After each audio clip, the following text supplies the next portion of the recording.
요새 한국은 아이를 찾아보기 힘든데 고생이 많아요. 내가 아이를 봐줄 테니 천천히 식사하다가 가세요. 어머, 굳이 왜 저한테 이렇게까지 해주시는 거죠? 우리 한국인들은 정말 아이를 좋아합니다. 가족의 가치를 중요하게 생각하는 한국 문화를 생각해보면 아이들이 사랑과 관심을 받는 것이 어쩌면 당연해 보이기도 하는데요. 오늘 소개해드릴 사연은 딸과 함께 한국에서 살아가고 있는 영국 여성의 경험담입니다.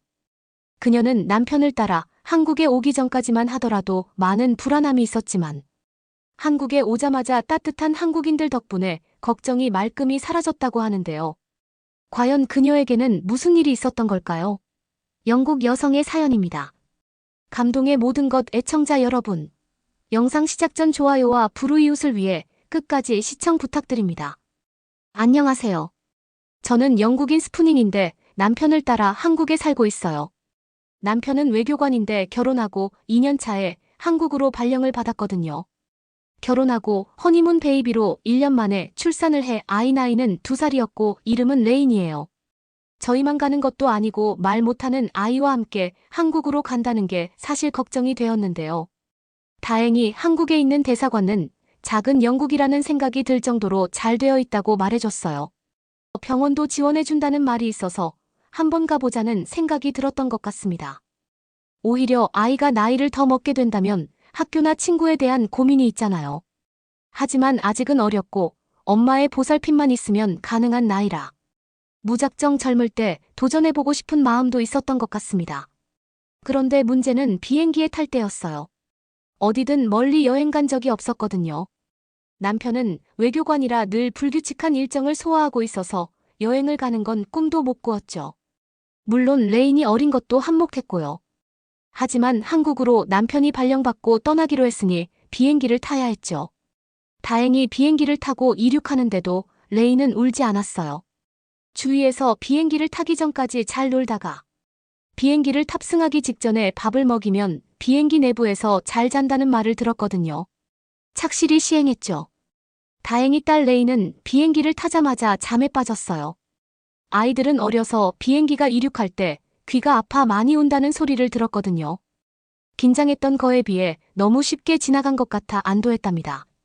하지만 한국행은 처음이다 보니 한국으로 가는 비행시간이 그렇게 긴 줄 몰랐어요. 10시간 이상 걸리는 건 알았지만 실제로 탑승하니 24시간도 더 걸리는 것 같았습니다. 비행기가 한국에 도착하기도 전 레인이 잠에서 깨버렸거든요. 저는 당혹스러웠어요. 그리고 레인이 보채지 않도록 마사지도 해주고 잤지만 동요도 불러줬죠. 하지만 제 마음과 다르게 레인은 비행기 내부를 답답해하는 것 같았어요. 잠을 더 자고 싶은 것 같기도 했지만 변한 환경 때문인지 계속 앉아 있어야 하는 부모 옆에서 움직이고 싶어 했습니다. 일어나 기내를 돌아다녔어요. 아장아장 걸어다니면서 답답한 걸 풀었으면 하는 바람이었거든요. 그런데 오히려 역효과가 났습니다. 레인은 밖에 나가고 싶어 했어요. 시원한 바람을 쐬고 싶었던 거죠. 저는 차분히 설명했어요. 우린 비행기를 탑승했고 하늘을 날고 있는 중이라고요. 창밖을 보여주고 싶었지만 깜깜한 밤이었고 하늘 위의 모습들은 레인에게 익숙한 풍경이 아니라 받아들이지 못하는 것 같았습니다. 이내 울음을 터뜨렸거든요. 저는 당황했어요. 레인은 비행기를 탈 때 잠을 잤지만 그땐 승객 중 자는 사람들이 없었거든요. 8시간 정도 비행을 하며 이젠 달라졌죠. 레인은 잠에서 깼지만 승객의 대부분은 잠을 자고 있었어요. 상당히 조용했고 움직이는 사람들은 없었으며 그래서 레인이 울기 시작했을 때 시간을 되돌리고 싶었습니다. 탑승할 때 아이를 재우라고 말했던 사람에게 따지고 싶었죠. 그때의 컨디션이 지금보다 더 나았거든요. 다음에 비행기를 탄다면 최대한 시간을 보내다 늦게 재우는 게 훨씬 나을 것 같다는 생각까지 하고 있었습니다. 어떻게든 지금 이 상황을 피하고 싶었거든요. 그때 제 앞좌석에 앉았던 한 사람이 일어났어요. 옆 사람과 중국말로 몇 번 말하더니 이내 승무원을 호출했죠. 상당히 화가 나 있는 것 같았어요. 중국인은 승무원이 오자 영어로 말하기 시작했습니다. 제가 듣기에도 상당히 민망했어요. 미안함을 넘어 민망할 정도로 비행기에서 오는 죄인에 대해 불만을 토로하기 시작했죠. 승객들이 모두 자고 있는데 아이 하나 돌보지 못해 이렇게 피해를 주는 게 맞냐고요. 비행 서비스가 좋지 못하다는 둥 한국에 도착하면 회사 일정을 봐야 하는데 차질이 생기면 책임질 수 있냐며 큰 소리로 화를 내기 시작했습니다. 저는 죄송하다는 말만 반복했어요. 남편은 아이를 안더니 화장실로 갔죠. 그곳이라면 승객들이 앉아있는 곳과 다소 떨어져 있으니 레인이 진정될 때까지 거리를 두는 게 낫다고 판단했습니다. 상당히 피해를 준다는 건 알았지만 불쾌했어요. 미안한 마음과 다르게 그 중국인의 화내는 목소리 때문에 레인이 울 때보다 훨씬 더 많은 사람들이 잠에서 깼거든요. 무슨 일이 난 건 아닌지 걱정하는 사람들이 있을 정도로요. 다행히 승무원이 제지에 더 이상 소란을 피우진 못했습니다. 마음은 마음대로 상하고 한국에 가기 전부터 이런 일을 당했다고 생각하니 앞으로의 한국 생활이 불안해졌어요. 아시아는 아이에게 배려를 해주지 않는 것 같다고 느꼈으니까요. 여성과 약자. 그리고 아이에게 호의적인 영국인들과 다르다는 생각에 제가 살던 영국으로 돌아가고 싶었습니다. 한국에 도착하기도 전에 말이에요. 그렇게 한국에 도착했어요. 도착해 남편이 머물고 있는 곳으로 이동하기 시작했습니다. 하지만 이내 배고파졌어요. 대사관으로 들어가기 전 근처에서 식사를 하고 짐 정리를 하고 싶었죠. 대사관으로 들어가면 인사를 하고 여러 가지 업무를 보다 보면 제 시간에 식사를 못할 것 같았거든요. 눈에 보이는 곳 중 깔끔해 보이는 곳으로 들어갔습니다. 그곳에 앉자마자 점원이 물을 가져다 주었어요. 주문하지도 않았는데 말이에요. 저는 당황했죠. 한국에서 정신 차리지 않으면 눈 뜨고 코가 베일 수 있구나 싶었어요. 앞으로 한국에서 살 길이 막막하다는 느낌을 받았기 때문입니다. 물이 마시고 싶은 건 아니었어요. 불필요한 주문이라 생각하고 취소한다고 말했죠. 하지만 식당 점원은 물은 공짜라며 웃었어요. 저는 깜짝 놀랐습니다. 알고 봤더니 한국은 물이 공짜였으며 음식을 시키면 나오는 모든 밑반찬도 돈을 받지 않았어요. 서비스였던 거죠. 이런 나라가 있다는 게 너무 신기했어요. 한국 사람들이 즐겨 먹는 밥이 나오는 메뉴에는 반찬이 적어도 4개 이상은 나왔는데요. 모두 다시 달라면 다시 주고 추가 비용도 받지 않았죠. 신기하다는 생각을 하는 것도 잠시 다시 레인이 울기 시작했어요. 주문한 음식이 나오고 이제 막 먹으려던 참이었거든요. 당혹스러웠고 어떻게 해야 할지 몰라 발만 동동 굴렀어요. 아이가 울 땐 이미 어떤 말도 듣지 않으려는 상태이기 때문에 언쟁을 하는 건 불필요했거든요. 대신 아이가 울음을 멈추고 들을 수 있는 귀가 준비되었을 때 이야기를 시작하죠. 문제는 지금 음식이 나왔다는 점이에요. 안 되겠다는 생각에 남편이 아이를 안고 나가려는 동작을 펼쳤습니다. 식당 내 다른 사람에게 피해를 주고 있었기 때문이죠. 저는 주위에 있던 사람들에게 미안하다는 말을 했어요. 밥을 한 숟갈도 넘기지 못한 채 미안하다는 말만 연신하고 있었습니다. 그때 한 한국인이 영어로 저에게 말해줬어요. 이 식당 안에 아기의 울음을 신경 쓰는 사람은 아무도 없다고요. 애들은 다 울면서 크는 거니까 그런 거 신경 쓰지 말고 편히 밥을 먹으라고도 말해줬습니다. 참고로 이 식당이 맛집인데 따뜻할 때 먹어야 맛있다고도 말했죠. 전 그 말을 듣고 감동했어요. 물론 정말 신경이 안 쓰이는 건 아니었겠죠. 분명 시끄럽다고 생각하는 사람도 있고 불쾌한 사람도 있을 거예요. 식당에 있는 모든 사람의 생각을 아는 건 아닐 테니까요. 하지만 빈말이라도 그런 말을 해주는 게 고마웠습니다. 남편 역시 감사의 인사를 전하며 레인을 안고 막 일어서려던 참이었어요.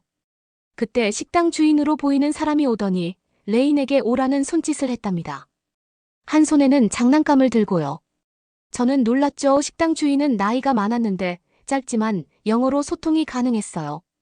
대충 알아듣기론 바쁜 시간이 끝날 여유가 있으니 아이를 대신 봐준다는 소리였죠. 전 당연히 감동했어요.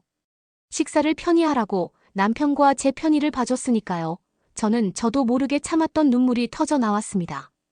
비행기에서 내린 지 얼마 안 돼서 중국인으로 인해 마음이 상했던 상태로 계속 있었나 봐요. 한국에서도 누군가 중국인이 그랬던 것처럼 저에게 화를 낼까봐 신경이 곤두서 있던 것 같았습니다. 그런데 이내 긴장감이 풀리고 만 거죠. 한국 사람들은 정말 죄인이 우는 걸 하나도 신경 쓰지 않았거든요. 오히려 아기가 우는 건 당연하니까 아기 때문에 짜증을 내기보다는 아기를 보느라 힘들어할 부모인 저희를 걱정해주고 있었습니다. 식당의 모든 사람들에게 고마웠죠. 레인을 봐주었던 식당 주인도요. 그렇게 걱정했던 한국 생활에 기분 좋은 첫 발을 내딛게 되었습니다. 그리고 그 뒤에도 한국에 오길 잘했다는 생각이 들 정도로 행복한 일상이 이어졌죠. 이 안에 있으면 한국에 왔다는 느낌을 받기 어려워요. 생각했던 것보다 훨씬 시스템을 잘 갖추어서 지내는데 큰 불편함도 없죠. 아마 한국 사람들이 친절하다는 걸 몰랐다면 대사관 내에서 머무는 시간들이 많았을 것 같습니다. 하지만 아니었죠. 한국으로 배치받은 게 오히려 행운이라는 생각이 들 정도니까요. 머물 수 있는 숙소와 생활 환경이 무료로 제공되고 한국 관광은 덤이라는 느낌이 강했거든요. 대사관 밖에 있는 한국이 궁금했어요. 그래서 수시로 택시를 타고 이동했답니다.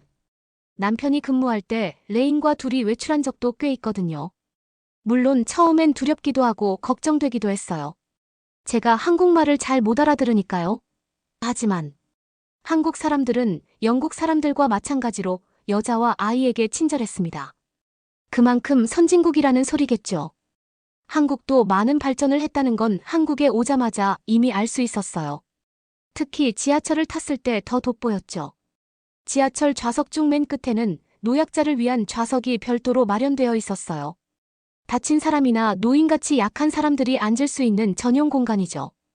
일반 사람들이 앉는 공간에는 별다른 표시가 없어요.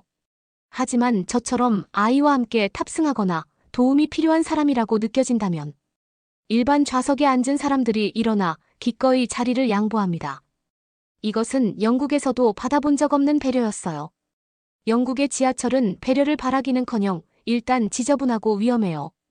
특히 거리에 불황자 같은 사람들이 자주 보여서 위험하다는 생각에 레인이 태어난 후에는 한 번도 탑승하지 않았습니다. 그런데 한국은 달랐죠. 혹시 몰라서 인터넷으로 찾아봤어요. 아이와 함께 타도 괜찮은지 말입니다. 그런데 깔끔하고 편리하다는 글들이 줄을 이뤄서 우선 타봤거든요. 역시 맞았습니다. 레인과 함께 유모차를 끌고 나갔는데 유모차가 지하로 이동하기 쉬운 엘리베이터도 잘 갖추고 있었어요. 간혹 지하철에서 버스를 타야 하는 일도 있었는데요. 버스 역시 저상버스라고 턱이 없는 버스가 있었습니다. 유모차를 살짝 들어야 탈 수 있지만 계단을 오르내리는 게 아니라 수월했어요. 그리고 교통비를 지불하는 방식이 어렵고 복잡했다면 레인과 대사관 밖으로 나간다는 생각을 못했을 거예요. 하지만 한국은 모든 대중교통이 교통카드 하나로 결제가 가능했어요. 이동할 때 별다른 생각 없이 물건을 살 때처럼 카드 결제를 하면 그만이죠. 그래서 더 편리하고 빠르게 이동할 수 있는 것 같았습니다. 그리고 신기했던 게 한국 사람들은 장소가 어디든 레인이 우는 걸 신경 쓰지 않았어요. 아이라 우는 게 당연하다 생각하는 것 같았거든요. 무엇보다 레인이 울면 주변의 눈은 저와 레인을 바라보는데 서로 다른 눈빛이라 그게 좀 신기했답니다. 레인을 바라보는 눈빛은 정말 따뜻하고 사랑스러우며 귀엽다는 눈빛이었어요. 반면 저는 다르죠. 힘들겠다. 당혹스럽겠다. 같은 위로가 담긴 눈빛이었어요. 지하철에서 울면 민망한 마음에 다음 역에 내려 레인을 진정시키고 다시 타는 일들도 있었는데요. 비행기에서 중국인이 승무원에게 따졌을 때처럼 마음이 불편하거나 조급하게 행동한 건 아니었답니다. 레인이 여러 사람들과 함께 쓰는 공간에서 울면 안 된다는 걸 알려줘야 했기 때문이에요. 절대 한국 사람들이 불편하게 만들어서가 아니고요. 어쩌면 한국 사람들이 배려를 해주었기에 저 역시 큰 민폐를 끼치고 싶지 않았던 마음이 컸던 것 같습니다. 어디를 가더라도 레인은 인기 만점이었어요. 한국 사람들은 영국인들보다 아이를 더 좋아하는 것 같았고요. 대사관가 있는 곳은 주변이 발달이 덜 되어 있는데요. 그래서 가끔은 레인이 지나가면 할머니나 할아버지들이 사탕을 많이 주세요. 예쁘다고요. 아이 울음소리를 들어본 적이 너무 오래되어 반갑다는 말도 들을 수 있었습니다. 물론 이 말은 저보다 오래전에 한국의 대사관에 온 다른 사람이 저와 함께 이동하다 알려졌어요. 저는 아직 한국말을 알아듣지 못하거든요. 한국에 오고 레인이 온 동네 자랑이 된 느낌이에요. 어디를 가더라도 친절한 한국인들 덕분에 항상 간식거리를 한 아름받는 일들이 종종 있습니다. 과자를 주거나 사탕을 주시는 어르신들은 흔하고요. 식당에 가더라도 레인이 귀엽다고 서비스로 아이가 먹을 음식을 소량 주시기도 한답니다. 어느 식당에서는 레인이 먹을 반찬이 마땅히 없다고 계란 프라이도 해주셨어요. 레이는 이미 저녁을 먹고 나와서 밥을 안 먹어도 되었거든요.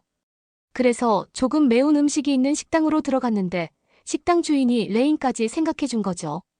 한국인들의 작은 배려들이 남편으로 인해 한국에서 지내야 하는 제 마음을 행복하게 해준답니다. 그래서 다른 나라가 아닌 한국으로 남편이 발령받은 걸 감사하고 있어요. 대사관란은 한정된 공간이 아니라 한국이라는 나라 전체가 머물 수 있는 곳이라는 걸 알게 되었거든요. 생각보다 남편이 꽤 오래 한국에 머물 것 같은데 저도 몇 년 있으면 한국말도 알아듣고 레인도 한국어를 할 수 있겠죠. 그때가 되면 한국이 저의 새로운 고향이 되지 않을까 생각해 봅니다. 여러분은 이번 사연을 통해 어떤 것을 느끼셨나요? 딸을 향한 한국인들의 친절과 배려에 감사함을 느꼈던 영국 여성의 사연이었습니다. 아이들은 가족과 사회의 미래를 이끌어갈 아주 중요한 꿈나무들입니다. 그리고 과거부터 공동체 문화가 활성화되었던 만큼 이웃의 아이에게도 사랑과 애정을 보내는 일은 전혀 이상한 행동이 아닌데요. 그래서 그런지 한국인들은 아이를 정말 좋아하고 처음 보는 아이라고 하더라도 그들에게 사랑과 관심을 쏟습니다. 이는 아이들이 건강하게 성장할 수 있는 환경을 조성해주는 중요한 요소인데요. 영국 여성 스푸닝 씨도 한국 생활을 통해 어울려 살아가는 한국 문화를 즐기고 돌아갈 수 있었으면 좋겠네요. 구독과 좋아요 부탁드리며 사연자분께 전해드릴 댓글도 남겨주시면 전달해드리겠습니다. 그러면 더욱 감동적인 다음 사연으로 넘어가겠습니다. 한국이 미국의 기술을 뛰어넘었다고. 한국은 고급 기술도 없는 후진국이잖아. 여기 한 미국 실리콘밸리에서 일을 하고 있는 수석 소프트웨어 개발자가 어떤 기사를 보더니 놀라는데요. 미국 최고의 기업 엔비디아를 한국 기업이 앞섰다는 부분입니다. 이 여성은 놀라서 이건 조작이 된 거 아니냐고 하면서 확인을 직접 해봐야겠다면서 한국으로 가봐야겠다고 합니다.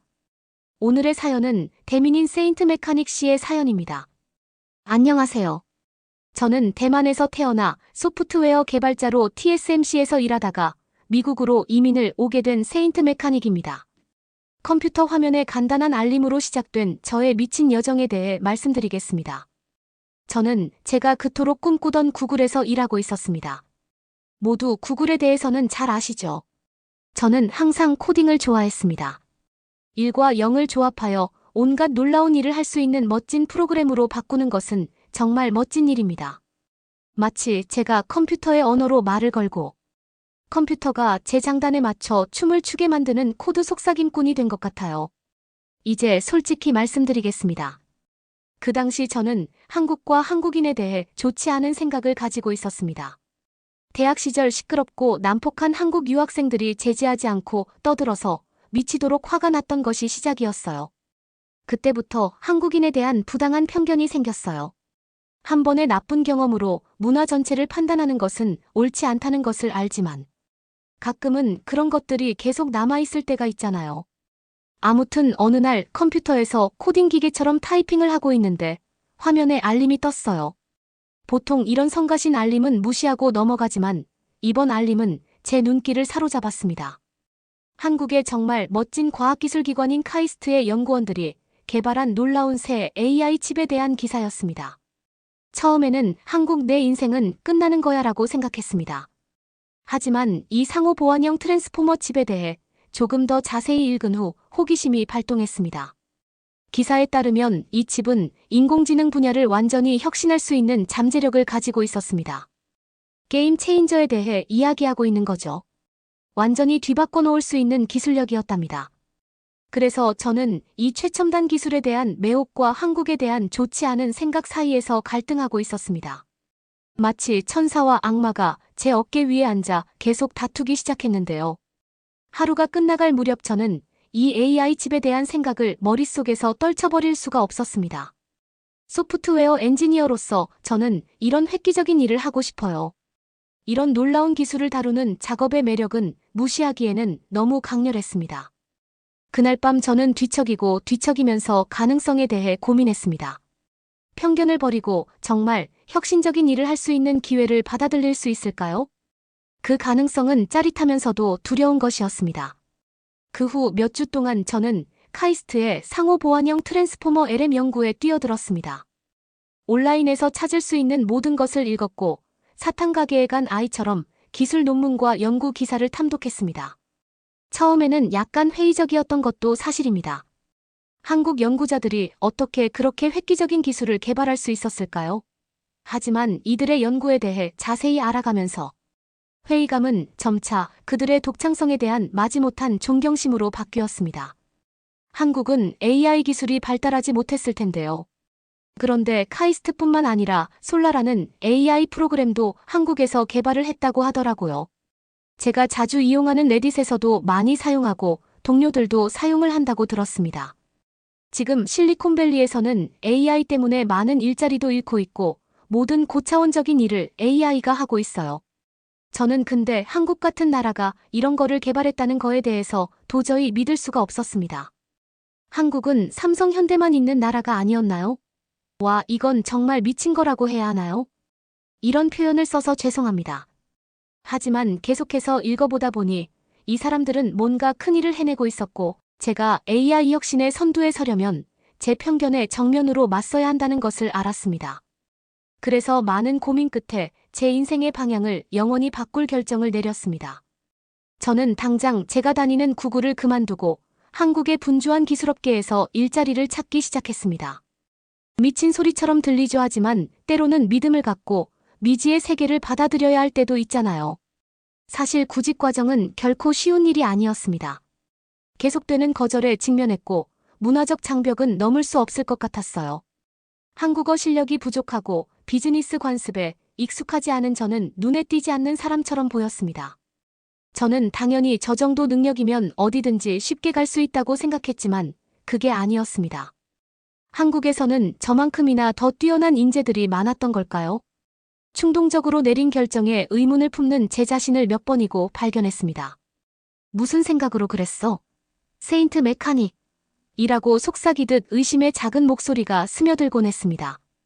한국에 왜 가? 지금 직업도 충분히 훌륭한데 말이야라고 속삭이곤 했습니다. 하지만 저는 고집이 센 편이 아니라서 편견에 굴복하지 않았어요. 한국 관습을 공부하고 혀가 꼬일 때까지 기본 회화를 연습했습니다. 거절당할 때마다 제 자신을 증명하고 선입견을 깨겠다는 결심이 더욱 강해졌어요. 진짜 AI가 세상을 바꿀 수 있다고 생각을 하니까요.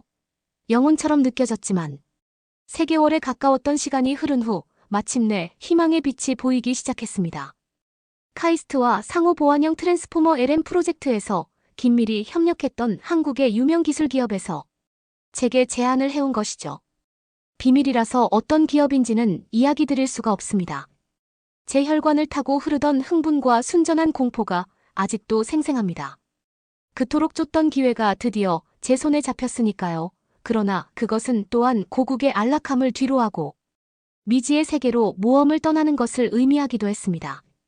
저는 심호흡과 믿음의 도약으로 그 제안을 받아들였습니다. 저는 제 인생의 새로운 장을 받아들이고 너무 오랫동안 저를 가로막았던 편견에 맞설 준비가 된 채 한국으로 향했습니다. 비행기가 한국에 착륙하자 제 가슴은 북소리처럼 두근거렸습니다. 회의와 편견으로만 바라보던 한국에 실제로 와 있다는 사실이 믿기지 않았습니다. 하지만 저는 이곳에서 제 꿈을 향해 큰 도약을 하고 있었습니다. 공항을 나서는 순간 완전히 새로운 세상에 들어온 것 같은 기분이 들었습니다. 광경 소리 냄새 등 모든 것이 디트로이트의 조용한 생활과는 너무 달랐어요. 번화한 거리는 사람들로 북적거렸고 경적을 울리는 자동차 하늘을 찌를 듯한 고층 빌딩이 가득했습니다. 저는 짐을 꽉 움켜쥐고 이 번화한 대도시에서 갑자기 제가 매우 작아지고 이질감을 느꼈습니다. 제 한국어 실력은 연습한 몇 가지 기본 구문 정도에 불과했고 이 낯선 땅을 어떻게 헤쳐나가야 할지 막막했습니다. 호텔로 향하는 동안 저는 자괴감이 밀려오는 것을 어쩔 수 없이 느꼈습니다. 내가 이곳에 온 것이 큰 실수를 저지른 건 아닐까, 모든 것이 너무 낯설게 느껴졌고 제가 씹을 수 있는 것보다 더 많은 것을 물어뜯은 것은 아닌지 의문이 들기 시작했습니다. 다음 날 아침 저는 기술회사에서 첫 출근을 하면서 저는 깜짝 놀랐답니다. 문을 들어서자마자 저는 문화 충격의 물결을 맞았습니다. 사무실은 사람들이 분주하게 움직이고 빠른 한국어로 대화가 오가는 활기찬 분위기였습니다. 저는 마치 물 만난 물고기처럼 빠르게 돌아가는 환경과 언어 장벽을 따라잡기 위해 고군분투하고 있었습니다. 커피를 주문하거나 화장실을 찾는 것과 같은 간단한 일조차도 벅찬 도전이 되었습니다. 설상가상으로 동료들은 외국인 신입사원을 경계하는 것 같은 느낌이 들었는데요. 제 소개를 하고 잡담을 나누려고 해도 주저하고 회의적인 기색이 역력했습니다. 마치 저와 다른 팀원들 사이에 보이지 않는 장벽이 있는 것 같았죠. 처음 몇 주는 계속 힘든 싸움이었어요. 한때 구글에서도 에이스였던 제가 이 세계에서 아웃사이더가 되었다는 사실에 자신감이 흔들리기 시작했어요. 그냥 다 포기하고 다음 비행기를 예약해 미국으로 돌아가고 싶을 때도 있었습니다. 문화적 차이는 극복할 수 없을 것 같았고, 고향을 떠나 멀리 떨어져 있다는 외로움이 저를 무겁게 짓누르기 시작했죠. 하지만 포기하기 직전의 순간에 변화가 찾아왔습니다. 어느 날 팀 회의에서 동료들이 상호 보완형 트랜스포머 프로젝트의 복잡한 문제를 논의하면서 보여준 열정과 열의에 사로잡힌 제 자신을 발견했습니다. 마치 기름칠이 잘 된 기계를 보는 것 같았고, 각자가 가진 고유한 전문성을 보여주는데 저는 이 순간이 가장 즐거웠습니다. 한국 사람들의 집중력은 대단했어요. 야근도 하면서 정말 열정적이었어요. 저는 그들의 직업윤리와 디테일에 대한 관심에 경외심을 가질 수밖에 없었습니다. 그렇게 계속 일을 열심히 하고 열정적인 분위기라면 성공하지 못하는 게 이상한 거죠. 그때 깨달은 것은 이들이 단순히 얼굴 없는 엔지니어들이 아니라는 것이었습니다. 그들은 혁신에 대한 공통된 사랑과 깊은 국가적 자부심을 바탕으로 움직이는 뛰어난 인재들이었습니다. 그리고 그 순간 저는 그들의 문화를 함부로 무시한 것이 얼마나 큰 잘못인지 깨달았습니다. 그날부터 제 안에 무언가가 바뀌었습니다. 편견을 버리고 한국 문화의 풍요로움에 진정으로 빠져들어야겠다는 결심을 하게 되었죠. 사무실에 늦게까지 남아 동료들과 교류하며 그들의 관습과 전통에 대해 질문하기 시작했습니다. 느리지만 확실하게 그들은 저에게 마음을 열기 시작했습니다. 가족에 대한 이야기, 좋아하는 음식, 다양한 명절과 기념일의 의미에 대해 이야기를 나누었습니다. 대화를 나눌 때마다 저는 문화적 양파 껍질을 한 겹씩 벗겨가며 한국 사회를 구성하는 것에 대해 더 깊이 이해하게 되었습니다. 마치 완전히 새로운 세상이 눈앞에 펼쳐지는 것 같았고, 저는 그 모든 것을 흡수하기로 결심했습니다. 부지런히 한국어를 연습하며 문장을 더듬고 느리지만 확실하게 의사소통 능력을 향상시켰습니다. 몇 주가 지나고 몇 달이 지나자 사무실 문화에 자연스럽게 녹아든 제 자신을 발견했습니다. 저는 더 이상 외부인이 아닌 팀의 일원으로 동료들과 함께 목적의식과 동료애를 공유하며 일하고 있었습니다. 그리고 한국 문화에 대해 알아갈수록 전통과 현대의 독특한 조화에 감탄하게 되었습니다. 교육과 근면에 대한 경외심부터 최첨단 기술을 일상생활에 매끄럽게 통합하는 모습까지 저는 끊임없이 놀라움과 영감을 받았습니다. 이 기간 동안 저는 상호 보완형 트랜스포머 프로젝트의 중요성을 진정으로 이해하기 시작했습니다. 단순히 혁신적인 새로운 AI 칩을 개발하는 것이 아니라 가능성의 한계를 뛰어넘어 한국의 기술력을 전 세계에 알리는 것이었기 때문이죠. 회의에 앉아 동료들이 프로젝트의 복잡한 내용을 열정적으로 논의하는 것을 들으면서 저는 자부심과 흥분을 느끼지 않을 수 없었습니다. 저는 우리가 알고 있는 세상을 바꿀 수 있는 잠재력을 가진 획기적인 프로젝트의 일원이었습니다. 그리고 그 모든 과정을 통해 제가 얼마나 멀리 왔는지 믿을 수 없었습니다. 무지와 편견이 가득했던 곳에서 저는 한때 무시했던 문화의 아름다움과 풍요로움에 눈을 뜨는 자기 발견의 여정을 시작하게 되었습니다. 겸허한 경험이었으며 열린 마음을 유지하고 다양성을 포용하는 것이 얼마나 중요한지 깨닫는 시간이었습니다. 진정한 혁신과 발전은 종종 가장 예상치 못한 곳에서 비롯되며 새로운 경험과 관점을 차단하면 성장과 이해 잠재력을 스스로 제한한다는 것을 깨달았습니다. 힘들고 자괴감이 들었던 초창기 시절을 돌아보면서 저는 제가 겪었던 도전에 대해 감사함을 느끼지 않을 수 없었습니다. 그 도전들은 저를 안전지대 밖으로 밀어냈고 제 자신의 편견에 정면으로 맞서도록 강요했습니다. 그 과정에서 저는 더 열린 마음을 갖고 더 많은 문화를 이해하고 세상을 구성하는 풍부한 것에 대해 더 감사하는 더 나은 사람으로 성장했습니다. 몇 달이 지나면서 저는 점점 더 활기찬 한국 문화의 세계에 빠져들고 있다는 것을 알게 되었습니다. 한때는 벅찬 도전처럼 느껴졌던 것이 이제는 구석구석에서 새로운 발견과 경험으로 가득한 짜릿한 모험이 되었습니다.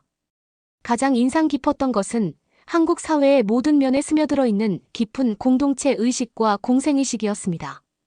특별한 날을 축하하기 위해 가족들이 모여 정성스럽게 식사를 하는 모습부터 퇴근 후 술자리와 노래방에서 동료들과 친목을 다지는 모습까지 항상 친밀감과 동지애가 느껴졌습니다. 미국에서 개인주의적인 사고방식에 익숙해져 혼자만의 공간을 우선시하는 경우가 많았던 것과는 사뭇 달랐습니다. 한국에서는 모두가 한대 가족의 일원으로서 서로를 돌보고 삶의 기쁨과 어려움을 함께 나누는 느낌이 들었습니다. 처음에는 이 정도의 친밀감이 다소 부담스러웠다는 것을 인정할게요.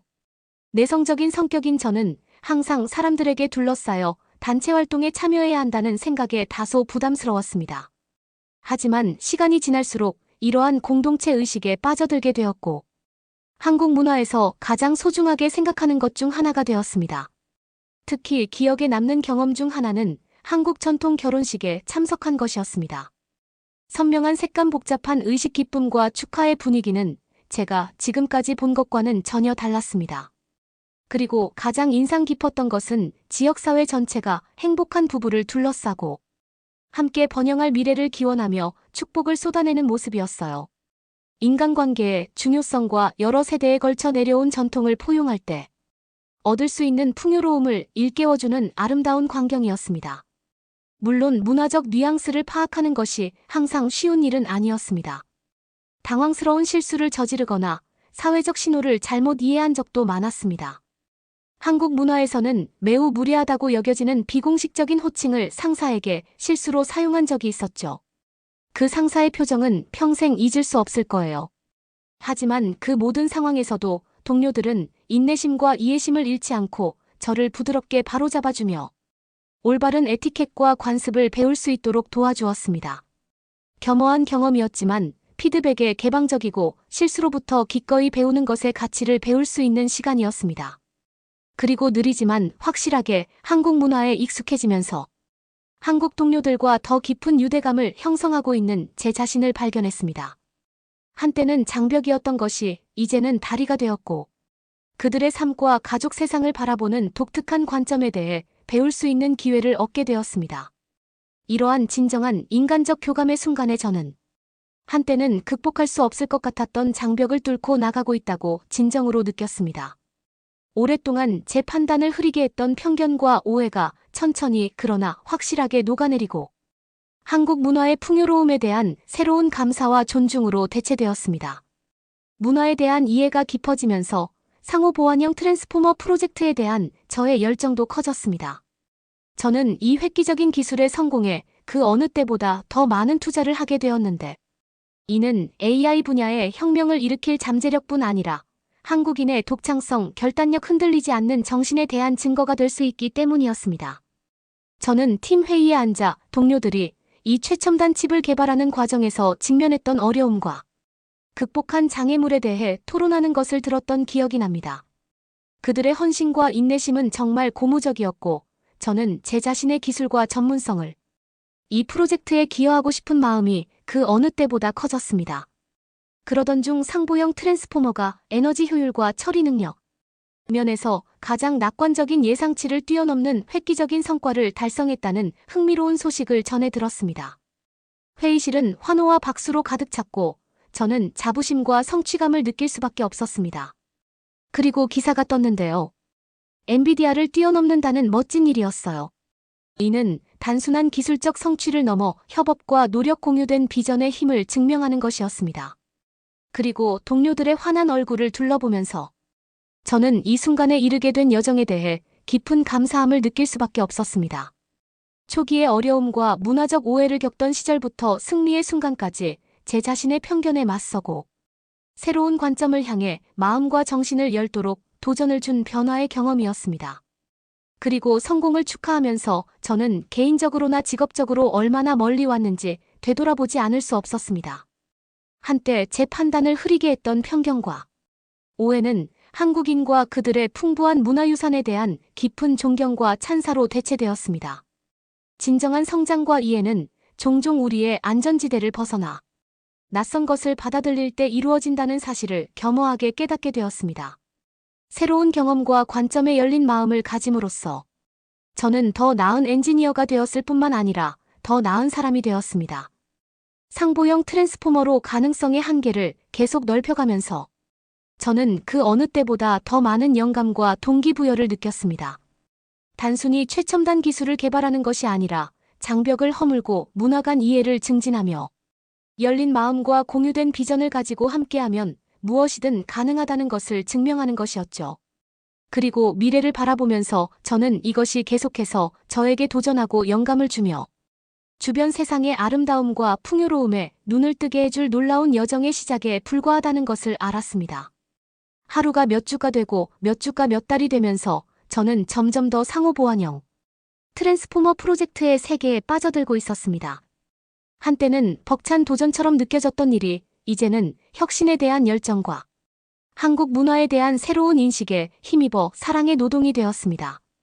매일 새로운 설렘과 각오로 사무실에 도착하곤 했습니다. 저는 복잡한 세부 사항에 뛰어들어 동료들과 협업하며 가능성의 한계를 뛰어넘기 위해 노력했습니다. 그리고 우리가 보고 있던 숫자는 정말 놀라웠습니다. 기존 AI 하드웨어 솔루션에 비해 에너지 소비가 52% 감소했습니다. 이는 기름을 많이 먹는 SUV를 연비 좋은 하이브리드로 바꾸는 것과 같습니다. 하지만 이는 빙산의 일각에 불과합니다. 상보형 트랜스포머는 처리 속도도 무려 73% 향상되어 복잡한 계산을 초고속으로 처리할 수 있습니다. 쉽게 설명을 드리자면 가장 유명한 챗 GPT 같은 경우에는 전력을 어마어마하게 많이 먹습니다. 그게 유지비도 많이 들어가고 한국 같은 대도시의 전력 소비량 같이 전력을 많이 소비를 하는데 이걸 여기 한국에 있는 기업이 해낸 겁니다. 전력을 적게 먹는다면 더 속도고 빨라지고 더 빨리빨리 개발이 되겠죠. 그것만으로도 충분히 인상적이지 않다고 이야기할 수도 있겠지만 이 기술의 정확도는 입이 다물어지지 않을 정도입니다.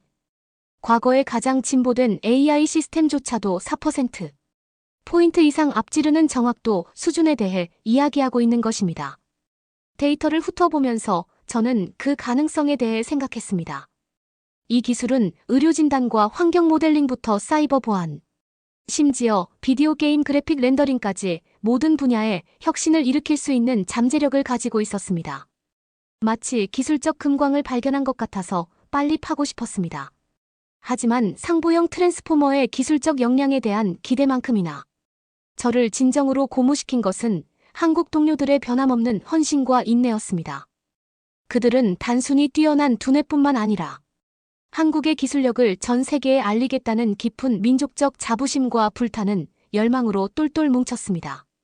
그들은 밤늦게까지 주말에도 쉬지 않고 일하며 프로젝트에 대한 의지가 흔들리지 않았습니다. 한국이 계속해서 더 발전할 수 있는 가능성을 전 보았습니다. 미국에서는 요즘 이런 열심히 하는 문화가 없거든요. 주변 동료들한테도 물어봐도 일본도 그런 성장 동력성을 잃었고요. 그리고 그들의 직업윤리는 경외심을 불러일으킬 정도였습니다. 팀원 중 한 명이 복잡한 알고리즘 최적화에 대한 상세한 분석을 발표하는 회의에 참석했던 기억이 납니다. 그들이 보여준 디테일과 정확성의 수준은 정말 놀라웠습니다. 이런 순간에 저는 저를 둘러싼 지식과 전문성의 깊이에 진정으로 겸허함을 느꼈습니다. 이 분야에서 최고이자 가장 뛰어난 인재들이었고 저는 운 좋게도 그들과 함께 일하면서 그들의 통찰력을 배우고 함께 가능성의 한계를 뛰어넘을 수 있었습니다. 프로젝트가 진행되면서 저는 상보형 트랜스포머의 성공에 점점 더 많은 투자를 하고 있다는 것을 알게 되었습니다. 단순히 혁신적인 새칩을 개발하는 것이 아니라 한국의 혁신과 독창성을 전 세계에 증명하는 일이었기 때문이죠. 그리고 목표에 점점 더 가까워질수록 팀 내 동료애와 공동의 목적의식은 그 어느 때보다 강해졌습니다. 우리는 기름칠이 잘 된 기계처럼 각자의 고유한 기술과 관점을 발휘하며 공동의 목표를 향해 완벽하게 조화를 이루며 일했습니다. 이 시기에 저는 직업적으로뿐만 아니라 개인적으로도 제자리를 찾았다고 느꼈습니다. 그토록 벅차게 느껴졌던 문화적 장벽이 무너지고 깊은 소속감과 수용감으로 대체되었습니다. 어느 날 저녁 우리 그룹이 사무실에서 늦게까지 남아 복잡한 시뮬레이션을 검토하던 때가 기억납니다. 시간이 흐르면서 우리는 맛있는 한국식 바비큐를 주문했고 어느새 분위기는 우리의 노고와 동료애를 축하하는 활기찬 축제의 장으로 변했습니다. 우리는 서로 웃고 농담하며 이야기를 나누고 기술과 혁신에 대한 공통된 애정을 통해 유대감을 쌓았습니다. 그리고 그 순간 저는 이들이 단순한 동료가 아니라 한때는 낯설게 느껴졌던 이 아름다운 나라에 사는 제 친구이자 대가족이라는 것을 깨달았습니다. 밤이 깊어지자 누군가 잠시 휴식을 취하며 한국의 전형적인 노래방인 노래방에 가자고 제안했습니다. 처음에는 노래를 즐겨 부르지 않았던 저는 망설였습니다. 하지만 얼마 지나지 않아 친구들의 전염성 있는 에너지와 열정에 사로잡혀 한국 대중가요를 목청껏 부르며 세상 걱정 없이 웃고 춤추는 저를 발견했습니다. 정말 잊을 수 없는 경험이었으며 한국 문화의 모든 면에 스며든 활기차고 즐거운 정신에 대한 저의 사랑과 감사를 더욱 굳건히 하는 계기가 되었습니다. 그리고 그날 밤 집으로 걸어가면서 제 마음은 감사와 경이로움으로 가득 찼습니다. 한때 한국에 대한 편견을 품고 있던 소녀가 이제 한국의 문화에 빠져들고 따뜻하고 친절한 사람들의 품에 안기게 될 줄 누가 알았겠어요. 그것은 자신의 안전지대를 벗어나 열린 마음과 열린 마음으로 미지의 세계를 받아들이기 때 변화의 힘이 얼마나 큰지 보여주는 증거였습니다. 그 후 몇 주 몇 달 동안 우리 팀은 상보형 트랜스포머로 가능한 것의 한계를 계속 넓혀나갔습니다. 우리는 수많은 장애물과 좌절을 극복했지만 우리의 결단력과 팀워크는 모든 도전을 이겨냈습니다. 그러던 어느 운명적인 날 우리는 예상을 뛰어넘는 획기적인 성과를 이뤄냈습니다. 상보형 트랜스포머는 에너지 효율과 처리 능력에 대한 우리의 야심찬 목표를 달성했을 뿐만 아니라 이를 뛰어넘어 향후 수년간 업계를 좌우할 AI 하드웨어에 새로운 표준을 세웠습니다. 이 소식이 전해지자 사무실 복도에 같은 축하의 함성이 울려 퍼졌습니다. 한국의 혁신과 독창성이 그 누구에게도 뒤지지 않는다는 것을 전 세계에 증명한 것이었죠. 동료 친구 가족들의 환한 얼굴을 바라보면서 저는 자부심과 성취감을 느끼지 않을 수 없었습니다. 이는 단순한 기술적 승리를 넘어 인내와 협업의 힘, 경계를 뛰어넘고 새로운 관점을 포용하는 능력에 대한 증거였습니다. 그리고 그 순간 저는 제 여정이 단순한 직업적 성공을 위한 여정 그 이상이었다는 것을 깨달았습니다. 제 자신의 편견과 편견에 맞서고 그 반대편에서 더 나은 엔지니어, 더 나은 팀원, 더 나은 인간으로 거듭나기 위해 도전하는 변화의 오디세이였습니다. 미래를 내다보면서 저는 설렘과 낙관적인 기분을 느끼지 않을 수 없었습니다. 세상은 우리의 뜻대로였고 상보형 트랜스포머를 길잡이로 삼는다면 우리가 이룰 수 있는 것에는 한계가 없었습니다. 하지만 그보다 더 중요한 것은 제가 배운 교훈, 즉 다양성을 포용하고 문화 간 이해를 증진하며 편견에 사로잡히지 않는 것이 중요하다는 것을 평생 간직할 수 있다는 것이었습니다. 그 순간 저는 진정한 혁신과 진정한 발전은 우리 자신의 선입견의 경계를 넘어 세상의 풍요로움과 복잡성을 두 팔 벌려 기꺼이 받아들일 때만 이룰 수 있다는 것을 깨달았기 때문입니다. 그리고 저를 여기까지 오게 한 놀라운 여정을 돌아보면서 지금의 저를 만들어준 우여곡절과 도전, 그리고 승리에 대해 깊은 감사함을 느끼지 않을 수 없었습니다.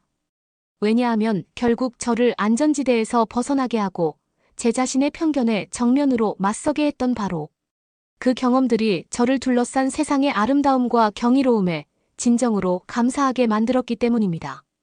그리고 새롭게 발견한 이해와 감사를 통해 저는 상보형 트랜스포머뿐만 아니라 인간의 독창성과 문화 간 협업의 무한한 잠재력에 대해 한계는 끝이 없다는 것을 알았습니다.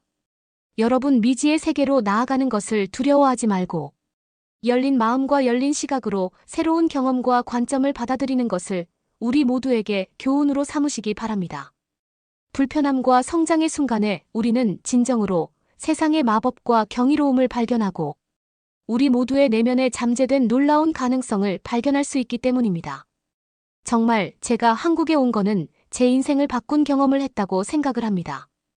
한국이라는 나라 정말 대단하다고 느꼈어요.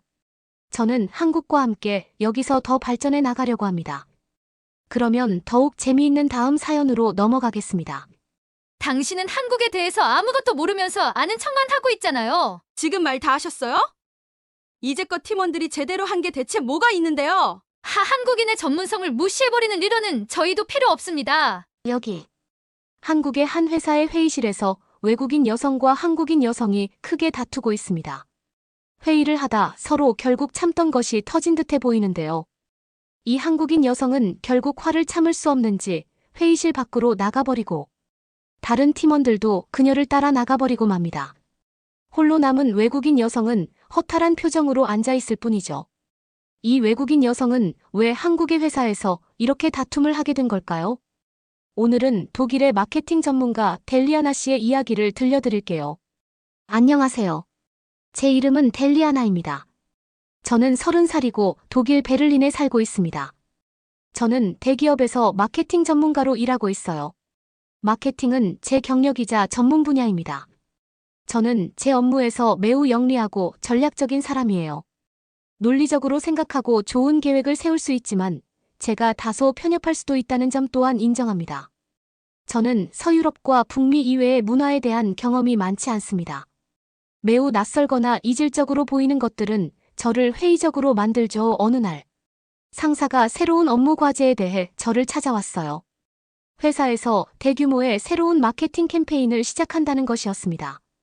그중 일부는 한국 서울에 있는 다른 지사와 긴밀히 협력해야 하는 일이었습니다. 두 팀이 함께 협업하고 조율해야 하는 일이었죠. 상사가 이 말을 하자마자 저는 매우 긴장되고 망설여졌습니다. 한국은 저에게 완전히 다른 세상처럼 보였거든요. 한 번도 가본 적이 없었어요. 한국과 문화에 대한 기본적인 사실과 고정관념만 알고 있었죠. 제 마음속에서 한국은 매우 멀고 낯설게 느껴졌습니다. 저는 상사에게 제가 이 과제를 이끌 적임자가 아닌 것 같다고 말했습니다. 다른 아시아 지사에서 일하는 사람이 한국 팀과 함께 일하는 것이 더 적합할 것이라고 제안했죠. 하지만 상사는 동의하지 않았습니다. 델리아나, 당신은 최고의 전략가이자 마케터 중 한 명입니다. 이제 다양한 문화권에서 글로벌하게 일해본 경험이 더 필요하다고 생각해요. 이 프로젝트는 당신에게 좋은 도전이자 성장의 기회가 될 거라고 생각합니다. 저는 이 제안을 계속 거절하고 싶었지만 그렇게 하면 회사에서 승진에 제한이 있을 것 같았습니다. 마지못해 저는 서울팀과 원격으로 협업하는 것부터 시작하기로 동의했습니다. 하지만 이 파트너십이 성공할 수 있을지에 대해서는 여전히 큰 의구심이 들었습니다. 저는 한국을 직접 방문한 적이 없었기 때문에 한국에 대한 고정관념과 오해에 의존하고 있었습니다. 제 머릿속에서 서울은 매우 혼잡하고 혼란스럽고 시끄러운 도시처럼 보였습니다. 낯선 전통과 관습이 가득해서 혼란스러울 거라고 생각했죠. 한국 문화는 독일 문화와 매우 다를 거라고 생각했어요. 그 차이는 극복하기에는 너무 커 보였습니다. 문화적 장벽으로 인해 오해와 소통이 끊이지 않을 것이라고 예상했죠. 서울을 방문하기 전 회사에서는 두 팀이 원거리에서 함께 일할 수 있도록 화상회의 통화를 설정했습니다. 첫 통화를 하고 나서 제 걱정은 곧바로 현실이 되었습니다. 언어 차이만으로도 큰 어려움이 느껴졌죠.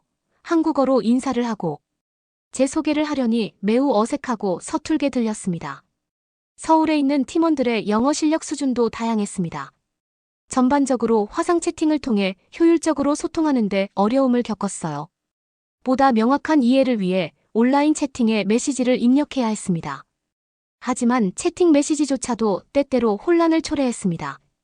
1시간 만에 저는 매우 피곤하고 답답했습니다.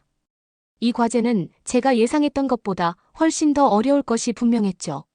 이후 몇 주 동안 서울팀과 저는 이메일, 전화통화, 화상 채팅을 통해 아이디어와 계획을 계속 교환했습니다. 하지만 독일과 한국 간의 큰 시차 때문에 일정을 잡는 것이 매우 까다로웠습니다. 서울은 베를린 시차가 완전 반대이죠. 그래서 하루 일과 중 둘 다 사무실에 있는 시간이 거의 없었습니다. 이메일을 보내거나 전화를 해도 서울팀이 출근한 후 답장을 받기까지 몇 시간을 기다려야 하는 경우가 많았죠.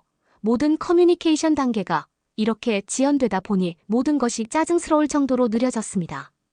그리고 직접 연락을 하더라도 언어와 문화적 차이로 인해 서로를 제대로 이해하고 있는지 확신할 수가 없었습니다. 사소한 오해가 계속 발생하여 문제가 발생했습니다. 예를 들어 한 번은 제가 팀의 연령과 소득 수준별로 필터링하고 정리한 고객 데이터를 보내달라고 요청했습니다. 그들이 보내온 것은 가능한 모든 고객 지표로 가득 찬 거대한 스프레드시트였지만 필터링이나 정리가 전혀 되어 있지 않았습니다. 제가 좀 더 구체적으로 지시를 내렸어야 했을 수도 있지만 그들도 이해를 하지 못했다면 설명을 요청할 수도 있었을 것입니다. 첫 번째 주요 업무 문제는 소셜미디어 프로모션 계획에 대한 아이디어를 논의하던 화상 통화 중에 발생했습니다. 저는 도시의 젊은 세대를 타겟팅하자고 제안했습니다.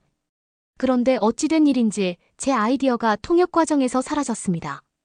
그래서 다음 날 서울팀에서 지방의 노인 등 전혀 엉뚱한 인구 통계학적 그룹에 대한 제안을 보내왔어요. 이틀 내내 엉뚱한 타깃을 위한 프로모션을 기획하느라 시간을 낭비한 셈이었죠. 그 경험 이후 저는 너무 짜증나고 좌절해서 서울지사와의 일을 완전히 포기하고 싶었습니다. 화상통화와 이메일로 극복하기에는 문화적 차이가 너무 커 보였거든요. 하지만 힘들더라도 저는 이 파트너십을 성공적으로 이끌기 위해 계속 노력해야 할 수밖에 없다는 것을 알았습니다. 2달 동안 서울팀과 원격으로 일하며 매우 힘든 시간을 보낸 후 드디어 한국을 직접 방문할 때가 되었습니다. 팀원들을 직접 만나면 소통과 협업이 더 잘 이루어질 수 있을 거라는 기대도 있었지만 솔직히 말해서 여행에 대한 긴장감과 걱정이 앞섰습니다. 한국에 도착해 비행기에서 내리자마자 가장 먼저 눈에 들어온 것은 베를린의 서늘한 기후와는 너무 다른 덥고 습한 날씨였습니다. 저는 완전히 길을 잃고 이방인이 된 기분으로 매우 크고 현대적인 공항을 통과했습니다. 모든 표지판은 제가 전혀 읽을 수 없는 정교한 한글로 쓰여 있었습니다. 수많은 승객들이 제 옆으로 몰려들자 확성기를 통해 한국어 안내방송이 흘러나왔습니다.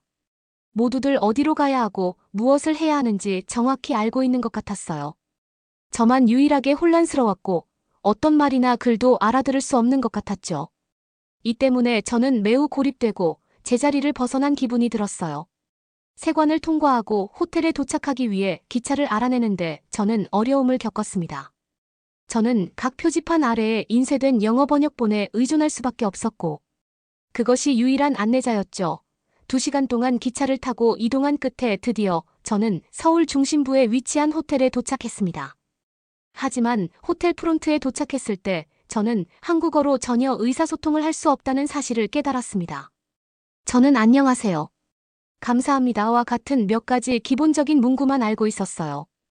호텔 리셉션 직원은 제가 한국어 문장을 조합해 예약을 설명하려 하자 멍하니 쳐다보기만 했습니다. 결국 구글 번역기를 이용해 서로에게 메시지를 입력한 후 체크인을 할 수 있었습니다. 다음 날 아침 저는 한국 마케팅팀과의 첫 대면 미팅을 위해 택시를 타고 서울 사무실로 향했습니다. 사무실은 매우 현대적이고 세련된 고층 건물에 있었는데 에너지가 넘치는 느낌이었습니다. 모든 팀원들이 자리에서 일어나 악수와 가벼운 인사로 정중하게 저를 맞이해 주었어요. 저는 팀원들의 이름을 정확하게 발음하려고 최선을 다했지만 저의 발음이 틀린 것을 알았습니다. 하지만 제 노력에 팀원들은 따뜻하게 웃어주었습니다. 하지만 언어 차이로 인해 업무가 매우 어려워질 것이 분명해졌습니다. 유창한 영어를 구사하는 팀원은 일부에 불과했어요. 그들은 영어로 의사소통하는 데 익숙하지 않은 사람들을 위해 대화를 통역하는 데 도움을 주었습니다. 우리는 모든 것을 단순하게 유지하고 천천히 말하면서 끊임없이 명확히 하고 다시 말하려고 노력했습니다. 그래서 회의는 여전히 예상보다 훨씬 더 오래 지속되었습니다. 언어의 장벽을 극복하기 위해 모든 것을 여러 번 반복해야 했기 때문이죠. 서울에서의 첫 주는 시차 적응과 문화 충격 그리고 완전히 정신없이 보내게 되었어요. 분비는 거리와 만원 지하철 활기찬 도시의 에너지에 머리가 핑 도는 것만 같았죠.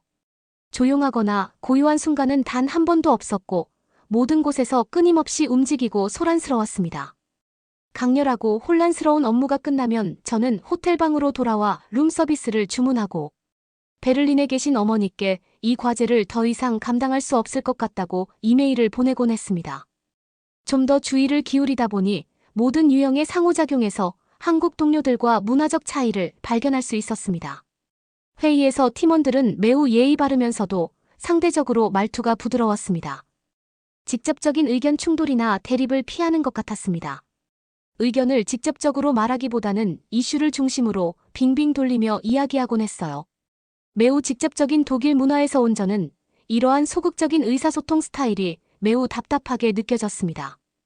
팀에서 보낸 이메일은 매우 형식적인 언어를 사용하여 저에게 불성실하게 느껴졌죠. 또한 위계 질서에 집착하여 사소한 결정도 최고 경영진의 승인을 받아야 했어요. 서울에서 두 번째 주에 접어들면서 저의 조급함과 좌절감이 프로젝트에 영향을 미치기 시작했습니다.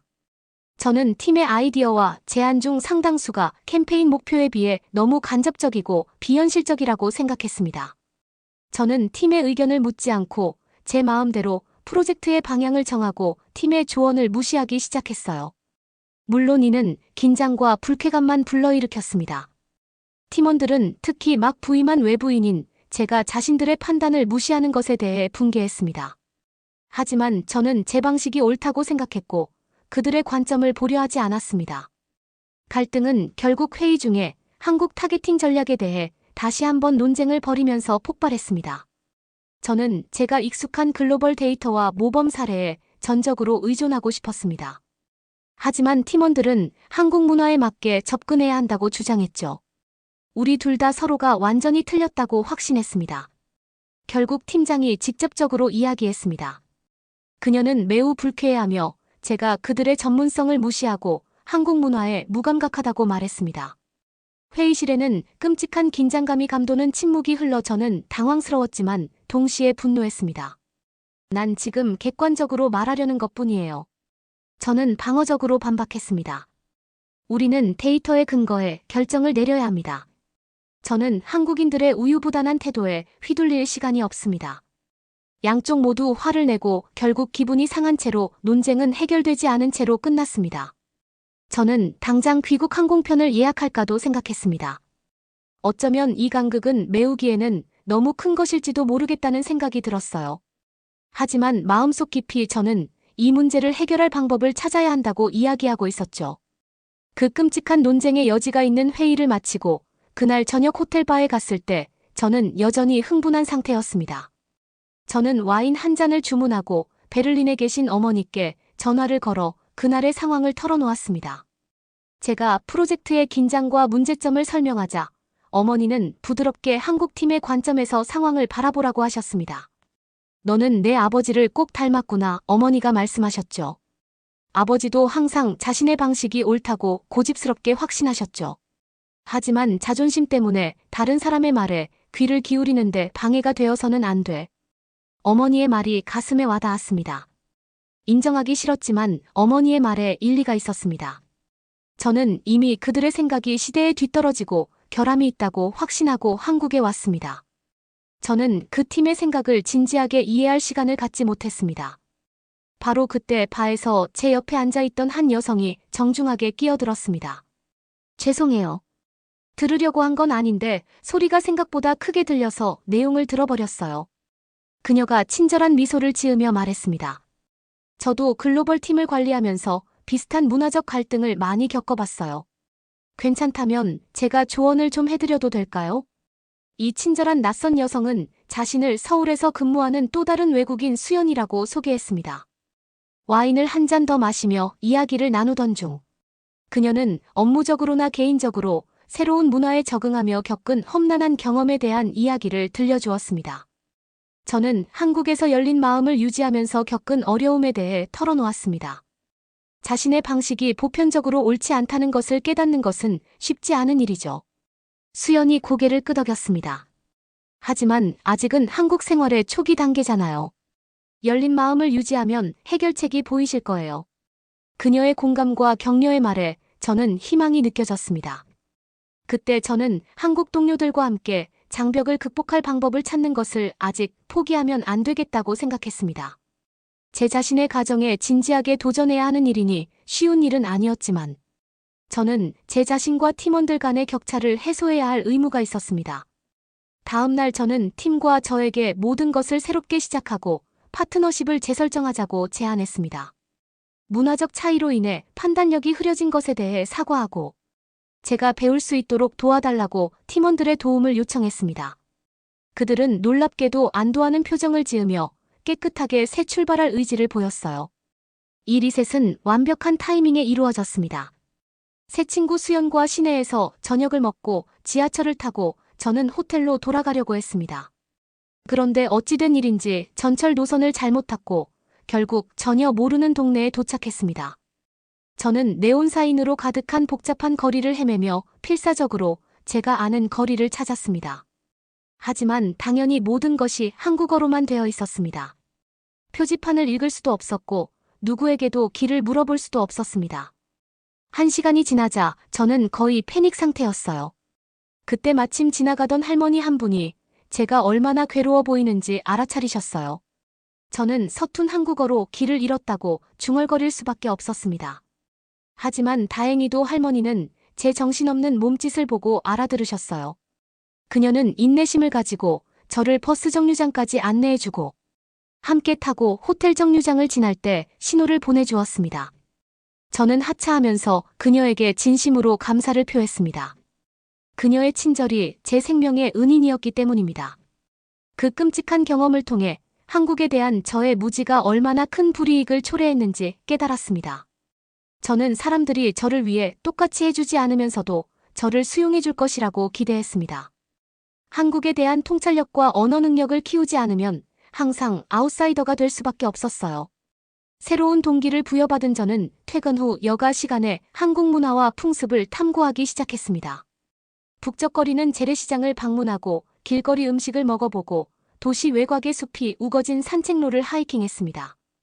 또 가는 곳마다 한국어 어휘를 연습하기 시작했습니다. 감사합니다라고 서투른 발음으로 어색하게 말하더라도 모두들 저에게 환한 미소를 보내주었습니다. 이러한 일상적인 대중과의 교류는 저에게 에너지와 관대함에 매료된 서울의 모습을 보여주었습니다. 서툰 한국어에도 불구하고 사람들이 보여준 친절을 목격하면서 제가 우리 팀을 바라보는 시각도 달라졌습니다. 그들의 소통 방식은 결함이 있는 것이 아니라 사려 깊고 배려심에서 비롯된 것이었습니다. 저는 이 사려 깊은 문화 전체를 매우 부당하게 판단했었습니다. 지금은 사무실에 출근할 때마다 진심으로 경청하고 배우고 열린 마음으로 협업하기 위해 노력하고 있습니다. 저의 진심 어린 관심을 알아본 팀원들은 전에는 오만하게 무시했던 통찰력과 제안을 제공하기 시작했습니다. 그들의 한국에서의 전문 지식은 매우 귀중했고 새로운 동기를 부여받은 듯 보였어요. 어느 날 저녁에는 우리 모두 저녁 식사와 노래방에 나갔고 이는 우리 관계의 큰 진전이었습니다. 우리는 긴장을 풀고 함께 웃으며 마케터로서뿐만 아니라 사람으로서도 공통점이 많다는 것을 깨달았습니다. 캠페인 마감일이 다가오면서 서울팀과 저는 기획과 제작에 박차를 가했습니다. 소셜미디어 메시지 전략을 마무리하고 한국 전통 음식을 소개하는 영상 시리즈를 촬영하고 있었습니다. 이는 시청자의 참여를 유도하고 웹사이트 트래픽을 늘리는 데 도움이 될 것입니다. 그런데 예약했던 한국 유명 셰프가 막판에 출연을 취소하면서 동영상 시리즈에 예기치 못한 난관에 부딪혔습니다. 당연히 팀에서는 스타 셰프를 출연시키지 않고 전체 비디오 콘셉트를 취소하고 싶어 했어요. 하지만 저는 한국 시청자들과 소통하는 데 음식, 문화 진정성이 얼마나 중요한지 그들의 조언을 통해 잘 알고 있었습니다. 전체 아이디어를 폐기할 것이 아니라 문제만 해결하면 됐죠. 대신 시장에서의 상인분들을 소개하면 어떨까요? 제가 제안했습니다. 유명하지는 않지만 따뜻한 느낌을 줄 수 있고 한국인들도 공감할 수 있을 거예요. 팀원들은 존경받는 전문가나 유명인 대신 평범한 직장인을 조명하는 것에 대해 확신을 갖지 못했어요. 그들은 다른 방법을 생각해보기로 했습니다. 저는 그들이 망설이는 이유를 알아보는 시간을 가졌습니다. 한국 문화에서는 학력지위 연공 서열에 대한 존경심이 강하다는 것을 알게 되었습니다. 그래서 평범한 사람들을 보여주는 것이 부적절하고 이상하게 보일 수 있었죠. 저는 시청자들이 아줌마의 삶의 경험과 열정을 근엄한 셰프의 모습보다 더 공감할 수 있을 거라고 생각했습니다. 팀원들은 여전히 주저했지만 결국 시장 아줌마와 함께 테스트 촬영을 하는 것에 동의했습니다. 감동적인 영상을 보면서 우리 모두는 아줌마의 매력과 지혜가 빛을 발한다는 것을 깨달았습니다. 팀도 이제 확신을 갖게 되었습니다. 얼마 지나지 않아 캠페인은 성공적으로 시작되었고 모든 지표 목표를 초과 달성했습니다. 축하 만찬에서 서울 팀원들은 저의 리더십에 박수를 보냈습니다. 제가 참신한 아이디어를 가져왔을 뿐만 아니라 그들의 지침을 신뢰하고 반영했다고 말했죠. 감사의 표시로 저에게 아름다운 한국 전통 한복 드레스까지 선물해줬어요. 우리가 파트너로서 얼마나 멀리 왔는지 정말 감동적이고 자랑스러웠습니다. 지난 2달을 돌이켜보니 저는 더 이상 몇 달 전 이곳에 도착했을 때의 편협한 사람이 더 이상 아니라는 것을 깨달았습니다. 문화적 충격과 갈등은 제 자신의 폐쇄적인 가정과 태도를 인식하도록 강요했어요. 마음과 생각을 열었더니 이 문화와 사람들을 명확하게 볼 수 있었습니다. 이를 통해 혁신적이고 진정성 있는 무언가를 함께 만들어낼 수 있었죠. 좌절스러운 문화 충돌로 시작된 일이 공감과 인내 상호 이해에 대한 교훈으로 바뀌었습니다. 베를린으로 돌아가기 전 저는 서울에서의 개인적인 여정을 기억하기 위해 휴대폰에 동영상 일기장을 녹화했습니다. 호텔 창문으로 서울의 스카이라인을 바라보며 한국은 제가 상상했던 것보다 훨씬 더 많은 것을 배울 수 있었습니다라고 생각했어요. 고생한 만큼 보람 있는 경험이었어요. 우리의 파트너십이 앞으로 어디로 나아갈지 기대가 됩니다. 이것은 시작에 불과합니다. 라고 기록했습니다. 향수와 설렘이 뒤섞인 마음을 안고 저는 더 나은 사람으로 변화된 모습으로 독일으로 향했습니다. 이제 저는 다른 문화를 진심으로 이해하려고 노력하고 저와 너무 다르다고 판단하지 않으려 합니다. 저는 제 스스로가 열린 마음과 마음으로 새로운 관점을 발견할 수 있기를 기대하고 있어요. 서울에서의 시간은 경계를 넘어서는 아름다움에 대해 배울 수 있는 시간이었습니다. 여러분은 어떻게 보셨나요? 응원과 격려의 한마디씩을 댓글로 남겨주시기 바랍니다. 사연자분들에게 전달해드리겠습니다. 실제 사연 제보를 받고 있습니다. 채택되신 분께는 작은 선물도 보내드리고 있습니다. 저희의 사연이 여러분의 하루에 작은 힘이 될 수 있었으면 좋겠습니다. 감동적인 사연을 주변 분들과 이야기 나눠보세요. 더욱더 좋은 영상으로 다시 찾아뵙겠습니다.